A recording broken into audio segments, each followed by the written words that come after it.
কোনো ডাক্তার কি আপনার রুগী বানাইছে, নাকি রুগী হওয়ার পর আপনি তার কাছে গেছেন? তাহলে রুগী হইছেন কেমনে সেটা আগে জানতে হবে। তাহলে রুগী কেমনে হইছেন বলেন? বেশি খাইছি, নষ্ট খাবার, ভাত, সাদা চাল, genetically modified GMO, chemical fertiliser, pesticide দ্বারা উৎপাদিত, জমিতে আছে কি গ্লাইফোসেট, হেভি মেটাল পাওয়া যাচ্ছে কি না? এগুলো খোঁজ রাখেন?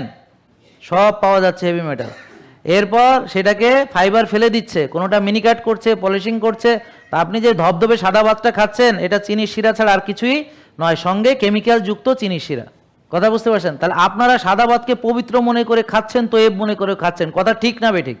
কেননা সবসময় শোনেন, ইন্ডাস্ট্রি কীছে, ইন্ডাস্ট্রি যেমন ধরেন ধানের ক্ষেত্রে দেখেন ষড়যন্ত্রটা কোথায়, বুঝতে চেষ্টা করেন। ধরেন আপনার ভর্তুকি কোথায় পাবেন? ভর্তুকি পাবেন সারে, বুঝতে পারছেন? কেমিক্যাল ফার্টিলাইজার, বুঝতে হবে ওয়ার্ল্ড ব্যাংক কী চায়, আপনার অন্য IMF কী চায়। আরে ভাই, চায় আপনাকে ডিপেন্ডেন্ট করতে।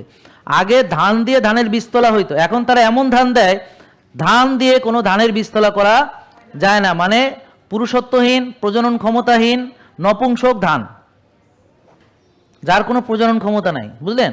তাহলে এখন বীজ আবার কিনতে হবে তাদের থেকে। এগুলো বুঝতে হবে, এগুলো গভীর ষড়যন্ত্র। কিন্তু এটা আমরা কি করতে পারবো? আমি তো ডাক্তার, আমি কি এখন যাইয়া করতে পারবো? এগুলো চেঞ্জ করতে পারবো? আমি কি দেশে সকল প্রাকৃতিক কৃষিকে আমি বানাইতে পারবো?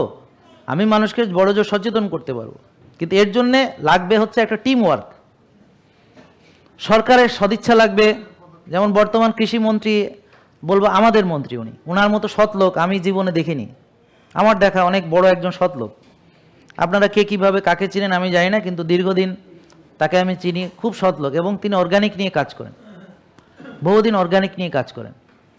তাহলে তার অর্গানিক তো জানার কথা, তিনি জানেন।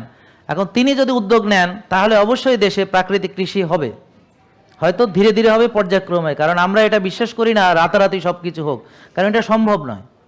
জেকে লাইফস্টাইল লিমিটেড, ওষুধ মুক্ত সুস্থ জীবন।